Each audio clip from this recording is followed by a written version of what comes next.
asked Kim, will you please put my son on the phone? Bryce picks up the phone and he says, hey, Mom. And he sounds totally normal. And she asks him, what's going on? I keep hearing that you're acting strangely. And, what are you doing over at Kim's apartment? What's going on here? And Bryce would tell his mom that, look, Mom, I just broke up with Kim. It's a very messy breakup. That's why she's calling you. She's upset. And, that's why I'm over here. We're talking about it. And look, at this point, I just really want to go home. I want to go back to my apartment, but she has my keys. Can you please tell her to give me my car keys back so I can leave? But Karen wasn't really buying it. She knew her son really well, and it just seemed totally strange that two of his very close friends in his inner circle would say the same thing, independent of one another. And so she says, you know what, Bryce, look, I want you to just stay there, and I'm going to fly out there first thing tomorrow morning, and I'm going to just see what's going on out there. And at this, Bryce immediately says, no, Mom, I have a lot to talk to you about, and until I talk to you about it, I don't want you coming out here. And so Karen's like, what do you mean you have a lot to talk to me about? What is it that you have to talk to me about? I don't really understand. But Bryce refused to elaborate over the phone, which Karen thought was very odd because Bryce was remarkably forthcoming with his parents. They had a very open relationship. They were very honest with each other. So for him to not even give a hint at whatever it was that was on his mind that in some way had to do with what was going on here, it just seemed very odd and unnecessarily cryptic. And so Karen gave up trying to get more information out of her son, and instead she put her husband on the phone. And he asked Bryce, hey, what's going on here? Are you okay? And your mom tells me there's some problem. What's going on here? And Bryce again just reiterates, look, Dad, I just broke up with my girlfriend. That's all that's going on here. There's no need to be concerned. I just need one of you to tell Kim to give me my keys back so I can go back to my apartment. That's all I need right now. And so Mike felt convinced that his son was totally fine, even though it did seem odd that two of his friends had said he was acting erratically. But from Mike's perspective, Bryce seemed just fine. And so he said as much to Karen and thought, let's just get Kim to give him his keys back and he can go back to his apartment and we can talk to him later about whatever it is that's going on. And so reluctantly, Karen gets back on the phone and she asks to speak with Kim. And she says, hey, Kim, would you mind giving our son his keys back? He'd like to leave. And so Kim says, okay, I'll give him his keys. And then they hung up. And then Kim got the keys out. She gave them to Bryce and Bryce left. At about 11:30 p.m. that night, Bryce was in his car. He was getting ready to leave when his mom called him back and said, okay, look, I want you to go home, but as soon as you get there, just give me a call so I know you're safe. And Bryce said, no problem, I'll give you a call. About an hour and a half later at 1 a.m., Bryce called his mom back to let her know that he was home safe at his apartment. And Karen and Mike are totally relieved, and they tell their son, okay, we'll talk to you tomorrow morning. 10 hours later at 11 a.m. on August 29th, Karen received an automated phone call from her car insurance company letting her know that roadside assistance had been used on their 2003 Toyota Highlander car. That was Bryce's car. And so Karen's totally confused because the last she spoke to her son, he was at his apartment. He was home safe. He did not have any car problems. And so she's thinking, did he get up early this morning and get into an accident and call roadside assistance? Or maybe last night he got into car problems and just didn't tell her about it, but they were minor. And so she calls Bryce, but Bryce doesn't pick up. And so she dials his roommate, Sean. Sean does answer the phone, and she says, hey, would you mind putting Bryce on the line? But Sean says, Bryce isn't here, and he didn't come home with us. Considering the general weirdness around their son's recent behavior, this really shocked Karen and Mike. At first, they thought, we need to call the police because something horrible has happened. But then they thought, well, wait a minute, let's go into his bank statements because he has a credit card that we gave him, and let's see if there's any recent purchases that will allow us to track where he is. And so they pull up his bank statements, and his most recent charge was only a few hours earlier, and it was at a car repair shop in Buttonwillow, California, which is this small desert town right off of the I-5 highway, located about halfway between his school campus and their hometown in Laguna Niguel. And so Karen and Mike assume their son last night must not have gone to his apartment, but instead just kept on driving. If y'all just joined me, thank you so much for giving me your time. I mean, after all, he did tell his mom he had a lot to talk about, and he didn't want to talk about it on the phone, and so they assumed he must be driving here to talk about whatever it was in person. And perhaps he ran into some car problems in Buttonwillow, California. That's why he pulled over. That's why there's this charge at this auto repair shop. And so Karen calls the auto repair shop in Buttonwillow, and a man who works there named Christian answered the phone.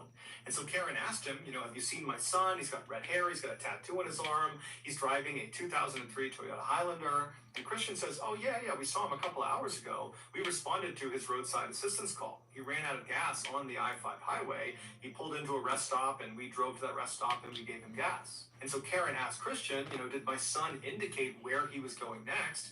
And Christian said, no, he didn't. We just gave him the gas and then we left. But if you'd like, I'd be more than happy to just drive over to the rest stop. It's only about 15 minutes away and see if he's still there. It's unlikely because it's been a couple of hours, but maybe. And Karen and Mike are like, oh my gosh, thank you so much. Would you do that? That would be great. And so Christian hops in his car and he drives the 15 minutes over to this rest stop. And he's not really expecting to see Bryce in this parking lot. It had been almost 3 hours. But he pulls into the lot, and there is the 2003 Toyota Highlander with Bryce sitting inside of it. He's just sitting behind the wheel, staring out into nothingness. And so Christian walks up to the driver's side, and he looks down to get Bryce's attention. And Bryce kind of snaps out of it and looks up, and he's surprised to see Christian again. He rolls the window down, and Christian says to him, hey, I just talked to your parents. They're really concerned about you.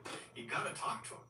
And so Christian actually pulls out his phone and he calls Karen and says, hey, he is still here. Here he is. And he hands the phone to Bryce. And as soon as Bryce puts the phone to his ear and he says hello, Karen's like, what are you doing? What are you doing just sitting in this rest stop in the middle of Buttonwillow, California? We're so worried about you. And Bryce didn't really have an answer. He just kept telling his mom, oh, I'm not doing anything. I'm just sitting here. And so finally his mom stops trying to get information from him and just says, look, please just fill your car up with gas and come straight home, please. And Bryce says, okay, yeah, that's what I'll do. I'll do that right now. And so Bryce hands the phone back to Christian. Christian pulls it up to his ear and he says, hey, Karen, it looks like he's leaving now, so I'm going to take off. Karen thanks him and they hang up. And Christian goes back into his car. He leaves the lot, and as he's driving, he looks over at Bryce, and it didn't really look like Bryce was getting ready to leave. It looked like he had just gone back to sitting and blankly staring out of his car. But Christian figured, you know what? He just talked to his mom. He said he was going to go home. I'm sure that's what he's going to do. The drive from Buttonwillow, California, south to Laguna Niguel, California, where Bryce's parents were, was about a 3-hour trip. Wow. And so the Los Pisos were expecting their son to arrive around 3 p.m. By 3:30 p.m., when he still hadn't shown up and he still hadn't called, Karen began calling her son, but he wasn't answering the phone. And as much as Karen and Mike wanted to believe their son had just gotten stuck in traffic or something like that, they knew deep down something was wrong. Something was off about his behavior. They just didn't understand what it was. For the next several hours, they continuously tried calling their son, and he never answered the phone. And so finally, by 6 p.m. that night, when he still hadn't shown up and they still couldn't get in touch with him, they called the police and they filed an official missing person report. The police began their search by contacting Bryce's cell phone provider, AT&T, and they asked them to use their cell phone towers to ping Bryce's cell phone, basically triangulate where his phone is located. And once they did that and they had the actual location of his phone, the police and Bryce's parents were shocked at where it was. It was still in Buttonwillow, California. It was located just a couple of miles down the road from the rest stop where Christian had last seen Bryce. It was now in this parking lot of this hotel. And so the police around Buttonwillow were alerted to the fact that Bryce was a missing person and his phone was apparently in this parking lot. And so police were sent over there to see if Bryce was there too. And so the police arrived in this hotel parking lot, and sure enough, right in the middle is the 2003 Toyota Highlander with Bryce sitting behind the wheel, just sitting there staring out the front. And so an officer walks up and he knocks on the glass, and Bryce rolls the window down. And the officer would say Bryce acted totally normally. He was friendly, he was lucid, he answered all their questions. When he got out of the car and they conducted field sobriety tests, he passed all of them. He even said, hey, if you want to search my car, go for it. I'm not doing anything out here. And so the officers did search his car, and there were no drugs, no alcohol, there was nothing suspicious in his car. And when they asked him, what are you doing out here? Your parents are so concerned about you. Bryce would tell them that he was just sitting there. He didn't really have much of an answer, but he told them he planned on going home soon. And so one of the officers said to him, hey, you really need to call your mom. You need to call home and let them know that you're okay. And when they told him to do that, Bryce suddenly became really apprehensive, like he did not want to call home, and the officer picked up on it. He said, hey, you've got to tell your family what's going on. They're the reason we're out here. They're concerned about you. So get out your phone and dial your mom. And so Bryce reluctantly pulled his phone out. He dialed his mother's number and he hit call. And the officer said, give me the phone. So Bryce hands over the phone. The officer picks it up. Karen answers the phone. And the officer tells her, hey, look, I'm with your son. He's just fine. He's sober. There's no drugs. There's no alcohol. I don't really know what he's doing, but he says he's going to go home pretty soon. But there's nothing wrong about the situation that I can tell.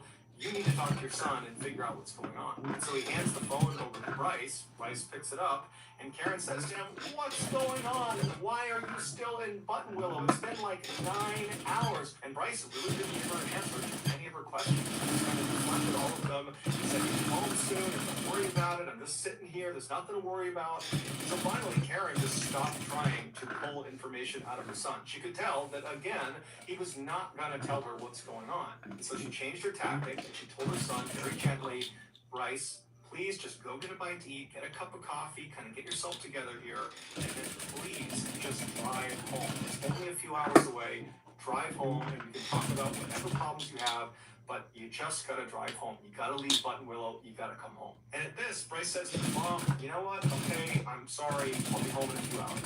So they hang up, and the officer, who was kind of eavesdropping intentionally on this conversation to make sure everything was fine, the officer was satisfied that everything was fine, that Bryce was sober, that he would head home. And so he says, okay, Bryce, best of luck, head home to your parents. And the officer left. An hour later, Karen received a call from Christian, the car repairman who had checked on Bryce earlier.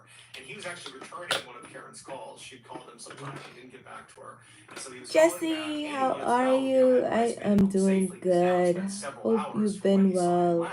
Hello, Katie. Actually, no. After you left, my son did not leave Buttonwillow. He just hope you're having a good day. Hope you got finished with your painting. I remember you said you were painting. Christian, who felt kind of invested in what was happening with Bryce, would say to Hopefully Karen, you got done. Driving over there and just confirming I still have my hallway to get done. I did my kitchen. I did my living room. I did my daughter's room. So now it's just my hallway to get done. And if there is some problem, maybe I can assist. And so he drives over to this hotel parking lot, and he really was not expecting to see Bryce there.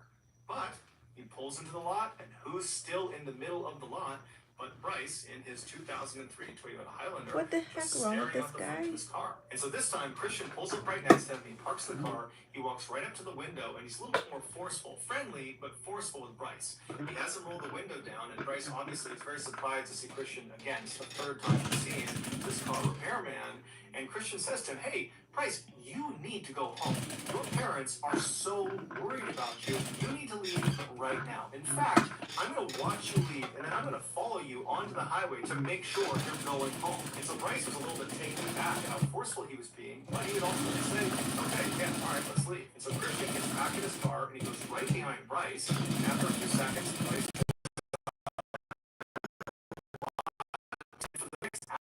would just remain behind Bryce and pants. drive towards Laguna Niguel. And while he was some driving, Bermuda Christian would pants. call Karen and Mike back. He would say to them that Like your 3 son had pairs. left, but now he's good.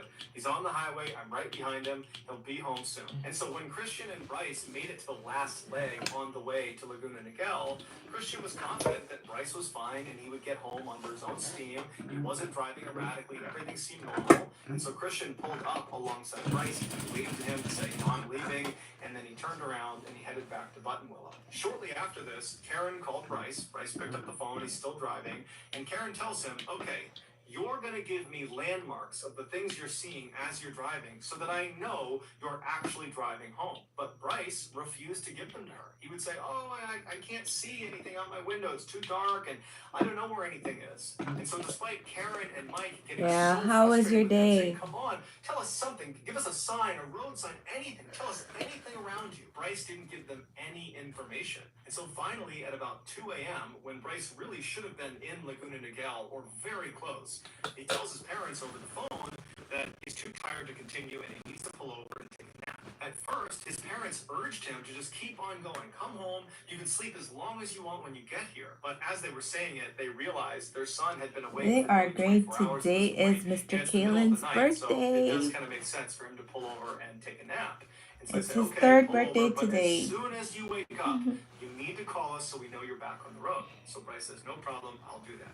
And they hang up. Mr. Several hours later, Kalen's at third 8 a.m., birthday. Karen and Mike have still not heard from their son, and they're telling themselves that he's probably just sleeping, he's totally exhausted, I'm sure he's fine. And then they hear their doorbell ring, and they're immediately so relieved because they're thinking, Bryce is here. He's finally arrived. Thank goodness. They run to the door, they open it up, It's not Bryce, it's a police officer. Oh, the officer damn. asked them, do you own a 2003 Toyota Highlander car? And so Mike and Karen's hearts sank and they said, yes, our son Bryce drives that car. The officer told them that the car had been located a few hours earlier at the bottom of a 25-foot cliff near Castaic Lake.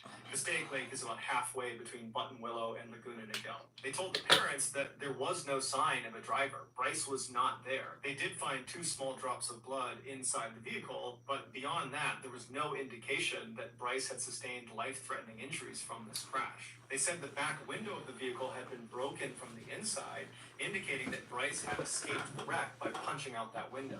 His laptop and phone were still Why in the would he vehicle, do that? and his wallet and duffel bag were outside the vehicle on the road and looked like they had been rummaged through before they were left there. After an examination of the damage to the car, the final tire tracks that led down to where it had been found, and traffic cameras in the area, it was concluded that Bryce had actually intentionally driven off this cliff, and he had actually hit the accelerator right before he went over the edge. After Mike and Karen headed out to the crash scene and had a chance to talk to some of the investigators that had been looking for Bryce, they informed the parents that most likely what they were looking at with this crash was a failed suicide attempt. But Mike and Karen, they just couldn't buy that. That was not like Yes, their it's son. his birthday. We took him to the arcades to play some games. He enjoyed his He was time. talking about the future. He was not someone that was Thank suicidal. you. And Third so what birthday situation girl. could he have possibly gotten himself into in just Time those really 2 flying. weeks I'll have a that was 13-year-old so this bad year. it would lead to something like I have a this? It made 3-year-old and a investigators and the parents 13-year-old. wonder, It's was Bryce hiding amazing. something? What did he mean when he said he had a lot to talk about? Did that have something to do with this thing he was hiding? A huge search was launched in and around the area where the car had been found, with hundreds of people on horseback, on ATV, on foot. Good. There were helicopters in the air. They put divers in the lake. I mean, they looked everywhere for days and days and days. But nothing was found of Bryce. On the 9th day of the search, they brought a bloodhound out to see if it could pick up Bryce's scent, and sure enough, it did, right at the crash site. And the dog followed the scent all the way down to the lake, I got walked navy blue around left. the lake to this bridge. It was actually Same a dam thing. that went across the Yep. lake. It followed his scent right across the bridge to the other side, and then it kept on following it up this small access road until it reached a truck stop. And then his scent just stopped. And so police and the parents and everyone involved in this investigation was really surprised at this discovery. And so police got another thank you. bloodhound, a separate bloodhound. They brought it out to see if it could do the same thing, to prove that this really was his scent trail. And sure enough, the bloodhound picked up his scent and went down to the lake and went around to the bridge, went over, went to the truck stop, and then it just stopped. But after the scent trail was discovered, there was no other leads for anyone to follow. And so after 3 weeks of looking everywhere for Bryce, the search was called off. Some say Bryce was suicidal. That's why he drove off the cliff. That was a suicide attempt. And despite the bloodhounds picking up his scent, Bryce was most likely in the lake somewhere. Others disagree and say Bryce is still alive. That after this crash, he gets out of the car and he walks down the lake, he walks around the bridge, he goes up to the truck stop, and then he hitches a ride with someone and vanishes, and now he's living off the grid somewhere. And still others believe Bryce's drug and alcohol use caused a psychotic break, and that was what was causing all this strange behavior, and that was what led him to drive off the cliff, and perhaps when he landed, he Girl, sustained so a yesterday- wound that caused him to forget who he was, and so now he's just kind of wandering around somewhere, not knowing who he Yesterday, is or knowing that he's someone a got missing my person. As for his Facebook parents, they say suspended. he would never do this on purpose. He would never cause this much pain to the people that love him. And then And so he must have been I a had victim of foul to play. But regardless of what you believe happened to Bryce, something reach out happened to to him that's probably support, connected to whatever it was he said he needed to talk to his mom about. That Facebook thing that he support couldn't this discuss on the morning phone that to get it potentially back. he was trying to drive home to talk to his mom and dad in person about. But unless we find Bryce and he's still alive, it's unlikely we'll ever know what it was. Since August 30th, 2013, when Bryce went missing, no one has heard from him and no one has seen him. If you think you have information about Bryce Laspiza, please call this number now. Let them know what you know, because his parents, volunteers, the police, there's so many people still looking for him, and so any bit of information could crack this case. So please, if you have information, call this number below.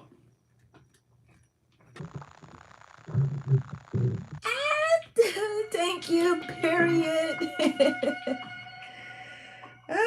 I'm trying to lose In weight. 1984, 18-year-old Timothy Molnar was was living at home with his parents in Period. Palm Beach, Florida, Ow. going to school from Arizona. On January 24th, I'm trying to lose some weight this year, girl, so I can wear nice, cute clothes again. That mom body is just not it. I am overweight for my height. But as soon as he parked, he realized he had forgotten his bike, and that was something he probably remembered. I am too overweight for my height. Got his bike, put it in his car, turned around and headed out, and his mother would step outside and see him trailing away down the road. That was the last time she or anybody in their family, for that matter, saw him alive. I want to be able to wear. I don't need to wear like tank top or anything, but fitted without looking bloated. Yeah. And my arms are well, they don't look fat here, but my arms are really thick, you know. Like, my arms are too thick. Look at that. My arms need to go down. Like, chill. And look at my face. Let me show you. Hold on. Let me take this off. My face is almost back to normal. I'd say it's about 80%. Or 75% because it was really, really bad. Hi, Ventura. Hello, hello. It was really, really bad. I saw him go into the store, and I saw him come back out again, and that was it. I don't know where he went after the gas station. So for the next couple of days, nothing really happened. There were no leads to operate on, and Tim wasn't getting in touch with them, so they just waited. Then on January 30th, my arms are missing, my Tim's arms family are receives a letter from an my arms are fat. company in Atlanta, Georgia. And the letter basically says there is a car that's sitting in our lot that is registered to your house. You need to come out here and get it. So the family goes to Atlanta, Georgia to inspect the car, and they walk up to it, and there's nothing suspicious about it. There's no scratches on it. The tires are all fully inflated. They look inside, and there's no sign of a struggle. There's no blood. There's no debris of any kind. I want to get myself back in the mood to dress up and wear makeup when I'm going out and fix my hair nice. So, like, I haven't been in the mood to do that in a while. Expensive items that they knew were always in his car were now missing. His car stereo, his toolbox, and his bike. Tim's family stayed in Atlanta for a couple of days thinking maybe Tim will return to this car, but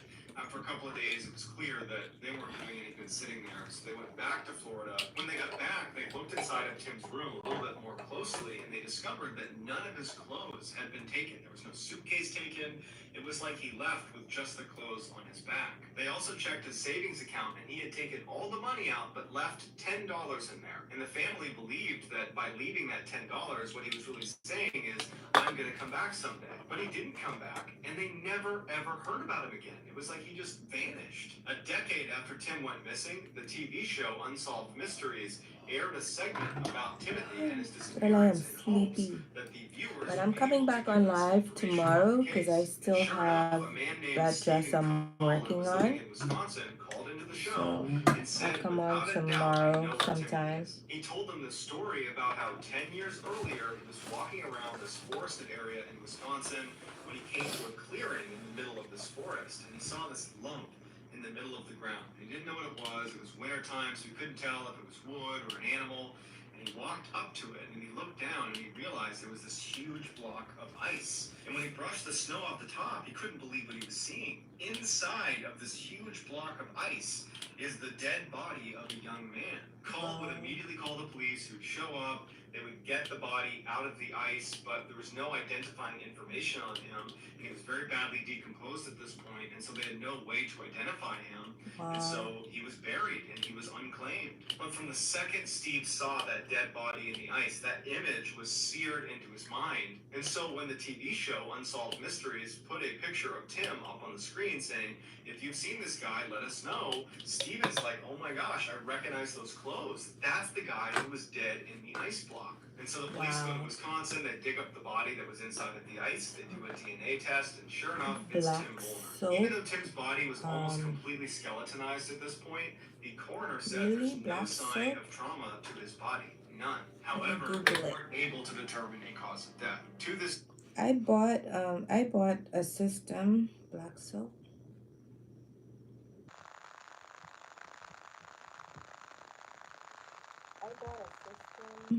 African black soap. Is it this?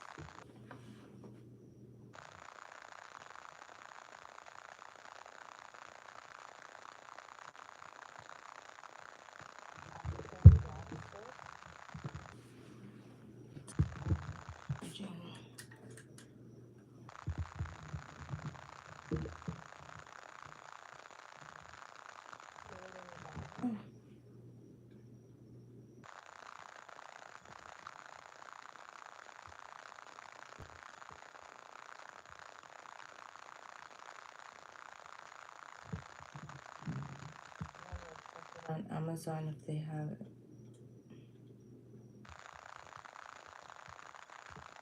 African black soap.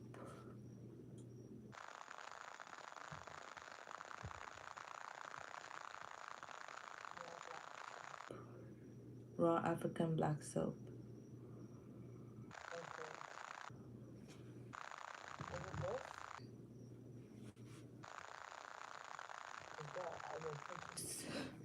I will purchase this right now.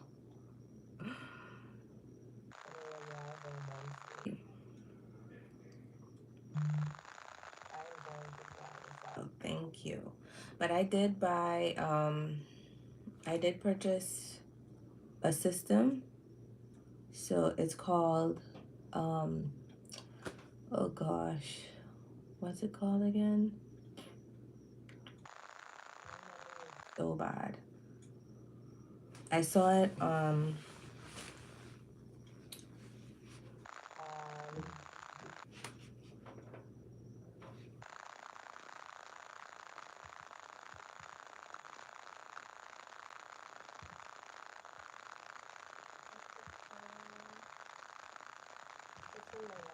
just being lazy. And also my doctor did prescribe what I needed, a retinoid. What I needed to get the bumps away. It's just now I'm facing like with the dark spots. That's the only thing I'm like waiting for to like clear up. That's the only thing I need to go away. But yes, I get this.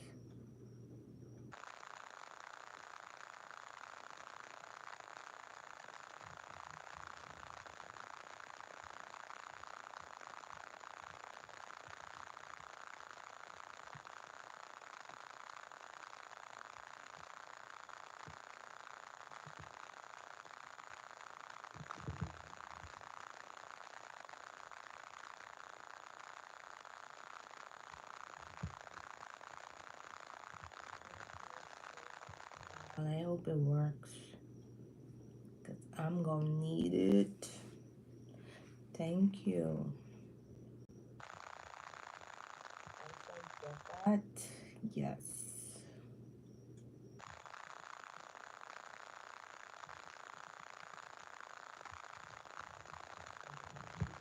I hope it works. How or why Tim wound up 1,200 miles away, frozen inside of a block of ice. And it's not that bad. Like, it's not much left to like go, but it's clearing. It was worse, you know. The official Mr. Ballin Podcast YouTube channel is back. This channel is the home for our exclusive Mr. Ballin Podcast episodes that you can't get anywhere else on YouTube. Which means, if you have not been listening to the Mr. Ballin Podcast on podcasting platforms to this point, well, guess what? All those exclusive episodes, all that new content you missed out on, is now going to be available to you on YouTube on this channel. And there are literally hundreds of new stories that have only been audio only to this point. So we're talking about a whole bunch of new content for some of you. We post at least once a week on this channel, so make sure you subscribe to the channel right now so you don't miss an episode. Also, to further entice you to check this channel out and hopefully subscribe to it, I have hidden a behind-the-scenes photo of me inside of my studio somewhere Thank on you, this girl. official Mr. Ball I Podcast am YouTube channel. ready. So go over there, subscribe to it. I am ready, okay? Now, here's a I'll teaser try from one of the anything at Mr. this Ball point. Podcast I had episodes. good Enjoy. molecules. That's what I ordered. Good molecules. Within a few hours of Detective May's arrival, the Watauga County Sheriff had already made a call to the North Carolina State Bureau of Investigation asking for help. And not long after that, the area around the snow-covered body began to fill with members of a state crime tech unit and an agent assigned to work closely with Detective May. It wasn't until after the scene was photographed, sketched, and processed that the medical examiner oversaw the removal of the body. And after one small scoop of snow at a time had been lifted off the corpse, investigators finally got their first look at the nude adult white male who lay underneath the mound of snow. The bare skin of the man's back was frozen to the ground. His wide open mouth showed a set of straight white teeth. In his left temple, just below the line of dark hair that still covered what was left of his Try it out, scalp, girl, and investigators could see a clearly defined mark the circle days where a together. bullet had been fired into his skull. And on the right side of the man's neck, there was a second bullet hole. There was no sign anywhere of the man's clothes, and no shell casings from the rounds that were fired. But the body was not completely stripped. On the man's left wrist was a gold watch, and on his left hand, he wore a heavy gold signet ring with a small center diamond. The only other physical item left at the scene of what investigators now knew had to have been a murder was a 16-inch long strip of electrical and masking tape. Wow. The same kind of tape that investigators would later find had been used to bind the man's hands and ankles. Wow. To hear the full episode and so many other strange, dark, and mysterious stories that many of you may not have heard before, Thank you. I appreciate head that on so over to the much. Mr. Ballin Podcast I am official YouTube ready channel and subscribe today. for Wait, clear don't go skin anywhere. again. If you're looking for more strange, dark, and mysterious Like, videos, how am I in click my here. late 30s and fighting like adult skin issues? That's crazy. Like, fighting teen In issues. a little town in the middle of America is this two-story house. It's very modest, very plain. There's nothing unique about it. And it's even set far off the road behind some trees, so you really can't even see it. But today, when I tell you what happened inside of that house, you will never be able to look at it the same way again. Be sure to stick around to the very end of today's video because we have an important Where Are They Now type of segment. But before we get into today's story, if you're a fan of the strange, dark, and mysterious delivered in story format, then you come to the right place because that's all we do. We upload once or twice every week. So if that's of interest to you, please ask the like button to help you move out of your apartment and offer beer and pizza as payment. Once they accept and the move is complete, only serve O'Doul's and anchovy pizza. Also, please subscribe to our channel and turn on O'Doul's or all O'Doul's? notifications so you don't miss any of our weekly uploads. Okay, let's get into today's story. I'll try anything at this point.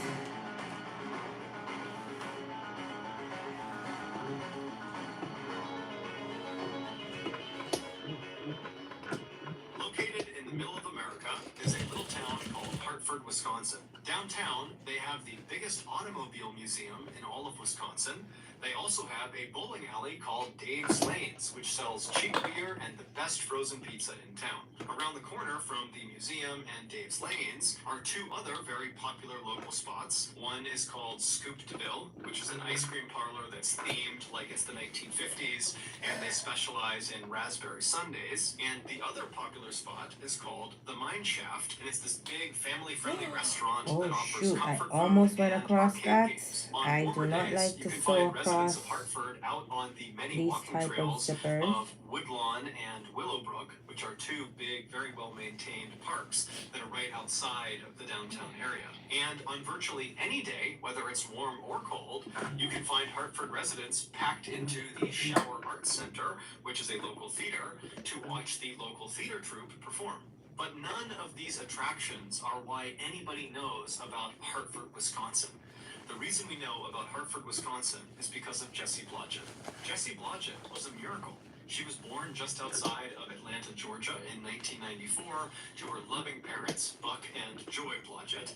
And Buck and Joy, for the longest time, they couldn't have kids. In fact, they were kind of adjusting to their reality that they would not be able to have biological children when Joy discovered she was pregnant. The couple couldn't believe it. It was like the most incredible thing that either of them had ever experienced. Joy would give birth to Jessie at home with no drugs, no doctors, just Buck, his mom, and a midwife. And when little Jessie poked her head into the world for the first time, Buck and Joy fell instantly in love with her. Not long after Jessie's birth, the Blodgett family would leave Atlanta, Georgia, and move to Hartford, Wisconsin. And it was there, inside of their modest two-story home, about 5 minutes drive from the downtown, that Jessie would grow up. Hey. And it was also inside Hi, of that modest friends. two-story home. It's been a where while. many years You later, should Jessie would come tap face-to-face in with the monster. much Jessie more. was always Well, someone the look at other me kids telling you to looked up tap in much She was more. a I need to brilliant tap in much musician. more. She could sing and she could play the piano and the violin. You should tap in One more of her very close friends often growing up, a girl when I'm named Jacqueline online. Knights, said that whenever she went over to Jessie's house, she would walk That's in so and have to funny. yell at the top of her lungs just to get Jessie's attention because Jessie was Me permanently telling you playing to the tap piano. in But more, Jessie's and musical I need to talents were tap not the in more, only right? reason people were attracted to her. From a young age, Jessie became outraged by bullying and unfairness of any kind.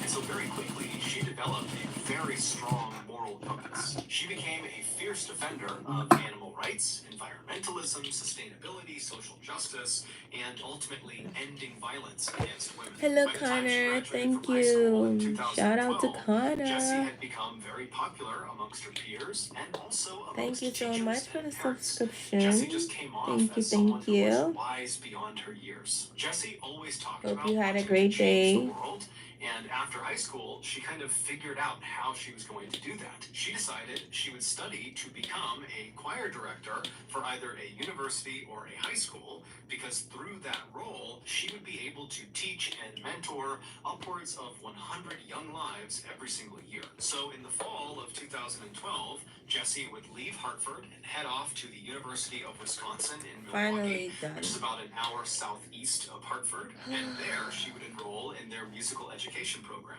And during that first year at the school, Jessie did so well in that program that she was offered a talent scholarship. I had 3 pens to get done, and After I am wrapping on the up last her incredibly one, so I successful am freshman year in done. college, Jessie came back to Hartford, Wisconsin to live with her parents for the summer. Now, unlike other college kids that were back home for the summer, Jessie was not treating this break like it was a vacation. Instead, she decided she would just jump right into her musical education career. And so as soon as she got home, she started her own business, teaching voice and piano and violin to kids in Hartford. And within weeks of starting this brand new business, she had over 25 kids signed up. When Jessie wasn't teaching that summer, she was often writing original music with her friend Dan Bartelt, who is also a very talented local musician. I love Or when she listening to wasn't doing these that, stories. she was rehearsing at the Shower Arts Center, where that summer she had auditioned for and landed a central role in that summer's musical, The Fiddler on the Roof. Jessie was the fiddler, and she was very excited about this. The musical opened to a packed house on Friday, July 12th at 7:30 p.m., and Jessie and the rest of her cast were incredible. And then the next night, July 13th, Saturday, they had another big performance at 7:30 as well. And then on Sunday, July 14th, they had a matinee performance at 2 p.m. After that matinee, Jessie and the rest of her castmates headed off to another cast member's house who had a pool, and they had a big pool party to celebrate the end of their opening weekend. And during this party, Jessie spent half of her time sitting around the pool with her castmates, and the other half of the time she spent petting llamas that were in a nearby field. Jessie would finally leave the party and get back to her parents' house sometime after midnight, and when she went inside, her mother, Joy, was still awake. And so when Joy heard her daughter, she came out to the front of the house, and she was getting ready to ask Jessie, how was the party, when she noticed right away that something was off about Jessie. She looked upset about something. And so Joy asked her, are you okay? And so Jessie looked like she was about to maybe go into a lengthy explanation about why she was feeling the way she was feeling, but ultimately Jessie just kind of stopped herself and in a tone that was less upset and more just annoyed, she would tell her mom, the guys in the cast, there are these two older guys that were kind of hitting on me, and those are my friends, and I felt like they were crossing the line, and it was just totally uncomfortable. And so Joy began asking some follow-up questions to get a sense of, how serious this was, and it just seemed like it wasn't that serious. And pretty quickly, the two women said goodnight to each other, and they both retired to their rooms to go to bed. The next morning, Buck and Joy got up fairly early, around 7 a.m., and Jessie, she stayed in bed because her only commitment that day was a lesson she was teaching one of her students at around noon, and they'd be coming by the house for that lesson.